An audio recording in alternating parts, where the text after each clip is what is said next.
Hey everyone, and welcome to The Explainer. Today, we're going to embark on a really fascinating journey together. We're going to explore Islam, but not as a random, disconnected list of rules or, just a bunch of disjointed rituals. Instead, we're looking at it as a meticulously designed, awe-inspiring structure. We're literally going to look at the grand architecture of a faith system and see exactly how every single piece fits perfectly into a master plan. So, let me ask you guys something. Have you ever felt like belief systems are just a chaotic list of do's and don'ts? It's a super common feeling, isn't it? You see a practice over here, a prohibition over there, and it can just feel totally overwhelming. It's almost like a pile of bricks just got dumped on your front lawn without any blueprints or instructions.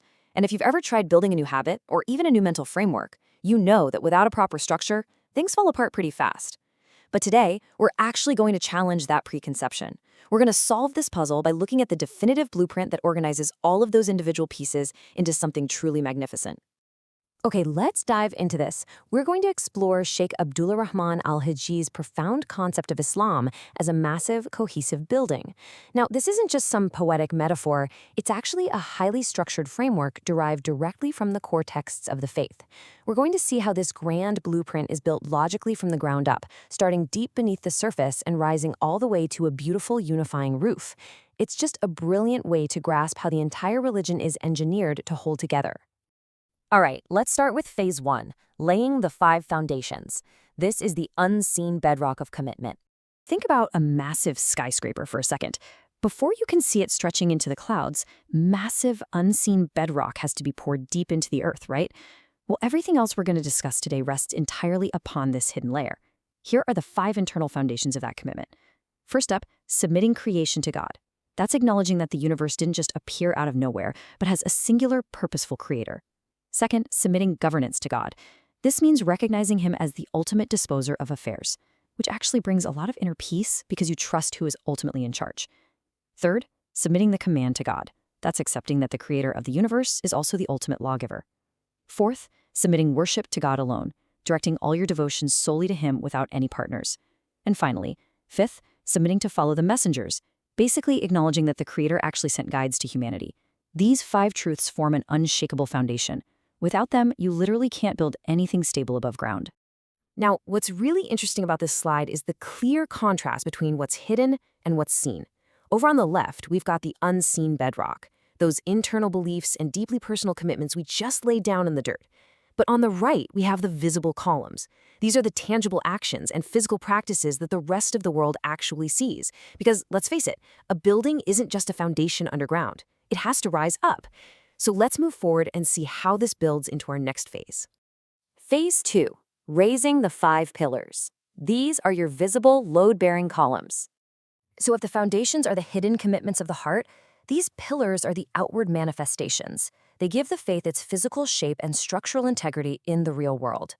Now, you've likely heard of these before, the famous 5 pillars, but I want you to look at them right now, not just as distinct practices, but as the central columns holding the entire architectural weight of the religion. First, the declaration of faith, or shahada. Then the 5 daily prayers, which establish this constant, stabilizing rhythm in your life.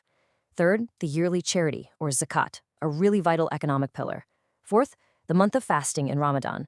And fifth, the pilgrimage, or hajj, which is this profound physical and spiritual journey. These actions are the thick, sturdy columns that visibly support the entire structure of Islam. But let me ask you something. A building with just a foundation and some pillars isn't really much of a building, is it? I mean, structurally sound, sure, but it's basically just a skeleton. It is totally open to the elements. You definitely wouldn't want to live in it during a storm.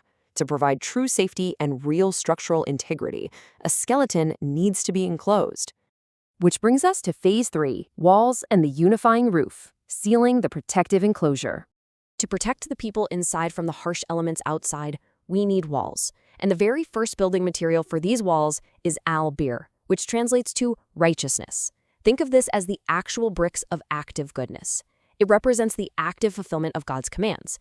Doing good deeds, being generous, dealing justly with the people around you. It's this outward, dynamic pursuit of good that forms one incredibly solid half of our protective walls. Now, the second interlocking material of the walls is al-taqwa, or piety.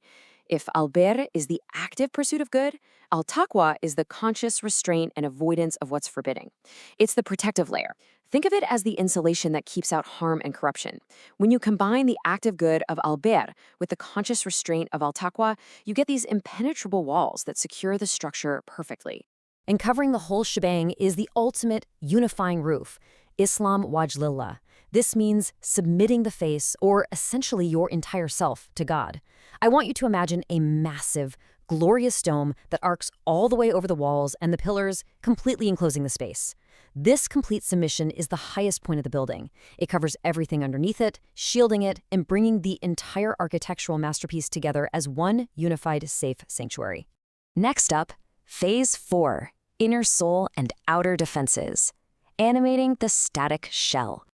Okay, so a structurally sound, fully enclosed building is awesome, but it's still just a static, empty shell until we breathe some life into it. A house isn't really a home until someone actually lives inside it, right? And this brilliantly illustrates the 5 spiritual energies that animate the structure, turning it into a living, breathing faith rather than just a dry set of rules. We have dhikr, the constant remembrance of God; fikr, deep reflection on his creation; dua, the direct line of supplication; ilm, the dedicated pursuit of knowledge; and the Quran, the ultimate source of guidance. These 5 elements pulse through the building literally like electricity, giving right, warmth, and life to everything inside. But anything that precious definitely needs to be guarded. So surrounding our living building are 5 fortresses or defense systems that act as a perimeter to guard the inhabitants from external corruption.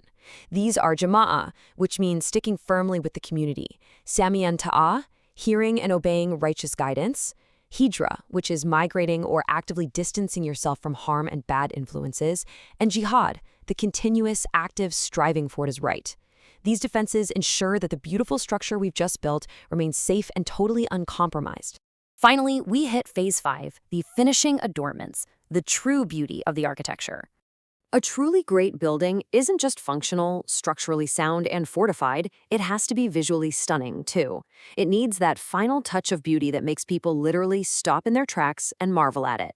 And in this framework, beauty comes in 2 forms. On the left, we have good character, or khuluq hasan. This is the internal beauty, the ethics, the morals, the kindness, and the patience you display. On the right, we have good bearing, or samt hasan. This is the external dignity, your appearance, and how you align with human nature, or fitra. Together, excellent manners and a dignified, graceful bearing are the final beautiful touches on this master plan. They make the building not just remarkably strong, but absolutely captivating. So the crucial point is this. Just step back and look at the sheer logical beauty of Sheikh al-Hajjaji's cohesive framework. 5 foundations holding up 5 pillars, enclosed by 2 walls and 1 unifying roof, animated by 5 souls, protected by 5 defenses, and beautifully decorated by 2 adornments. It entirely transforms what might initially seem like a random list of rules into a masterpiece of cohesive, integrated design where every single piece has a vital, logical, and structural purpose. We've explored the grand blueprint today and seen exactly how magnificently it is all put together from the ground up. But as we wrap up this explainer, I want to leave you with a final, highly impactful thought to ponder. If this is the grand, beautiful building of the faith, perfectly engineered and meticulously designed, what does it actually mean for you to step inside and live within it? Think about that for a bit. Thank you so much for exploring this architectural masterpiece with me today.